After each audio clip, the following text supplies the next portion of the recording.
చాలా మందికి stock market లో ఒక డౌట్ ఉంటుంది. రెసిస్టెన్స్ పాయింట్ దగ్గర ఉన్నప్పుడు మనం ఆ స్టాక్స్ ని బై చేయొచ్చా లేదా అని, లేదా సపోర్ట్ పాయింట్ దగ్గర ఉన్నప్పుడు ఆ స్టాక్స్ ని బై చేయొచ్చా లేదా అని. అసలు మనం బై అండ్ సెల్ దేని బేస్ చేసుకుని చేయాలి అనేది ఈ వీడియోలో క్లియర్ గా ఎక్స్ప్లెయిన్ చేస్తాము.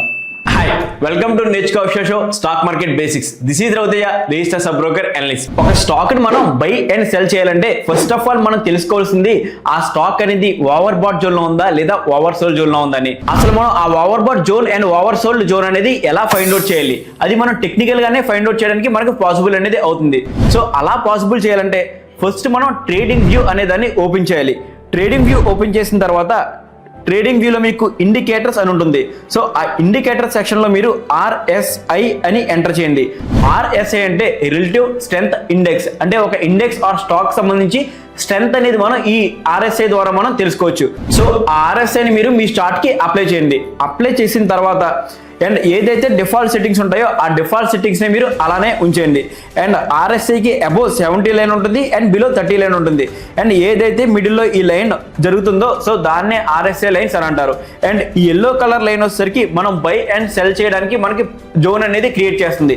అండ్ ఏదైతే ఇక్కడ అబోవ్ అండ్ బిలో లైన్స్ ఉన్నాయో, ఫర్ ఎగ్జాంపుల్ ఈ లైన్ దగ్గర ఇక్కడ నుంచి మార్కెట్ అనేది బిలో వెళ్ళింది. సో ఇక్కడ మార్కెట్ అనేది ఓవర్ సోల్డ్ జోన్ లో ఉంది. సో మార్కెట్ లో ఓవర్ సోల్డ్ జోన్ ఉంది అంటే దాని అర్థం సో అక్కడి నుంచి బయింగ్ ప్రెషర్ అనేది బయర్స్ క్రియేట్ చేస్తారు అని. సో ఒక్కసారి మీరు ఇక్కడ చూడండి, ఇక్కడ మార్కెట్ ఓవర్ సోల్డ్ జోన్ నుంచి అగైన్ మళ్ళీ అప్ చేయమంటం చేసి మంచి బయింగ్ ప్రెషర్ అనేది క్రియేట్ చేసింది. సో ఈ RSI బిలోకి వెళ్ళింది అంటే ఇక్కడ మార్కెట్ లో ఓవర్ సోల్డ్ జోన్ ఉంది అని. అండ్ మార్కెట్ సేమ్ అలానే ఈ లైన్ అబోవ్కి వెళ్తే, ఫర్ ఎగ్జాంపుల్ ఇక్కడ చూడండి ఈ లైన్ అబోవ్కి మార్కెట్ వెళ్ళింది. సో ఇక్కడ మార్కెట్ లో ఓవర్ బాట్ జోన్ అయింది అని. సో ఇక్కడ సెల్లింగ్ ప్రెషర్ అనేది ఎక్కువ క్రియేట్ అవుతుంది అండ్ నెక్స్ట్ డే మార్కెట్ లో ఫాల్ అనేది జరిగింది. సో ఇలా ఈ RSI ని యూజ్ చేసుకుని మీరు over bat and over sold zone ని మీరు ఈజీగా ఐడెంటిఫై చేయొచ్చు. జనరల్ గా సపోర్ట్ అండ్ రెసిస్టెన్స్ ని బేస్ చేసుకుని ట్రేడింగ్ చేసే వాళ్ళు ఈ RSI ఇండెక్స్ ని కూడా మీరు యాడ్ చేసుకోగలిగితే ఇక్కడ మీరు మంచి యాక్యురసీని పొందగలుగుతారు. ఓవర్ సోల్డ్ జోన్ లో ఉన్నప్పుడు ఏదైతే సపోర్ట్ బ్రేక్ అయ్యి డౌన్ సైడ్ వెళ్ళినప్పుడు అగైన్ మళ్ళీ సపోర్ట్ రివర్సల్ అయ్యి అప్ సైడ్ కనుక క్యాండిల్ క్లోజ్ అయితే అక్కడ మీరు ట్రేడ్ అనేది ఎగ్జిక్యూట్ చేయాల్సి ఉంటుంది.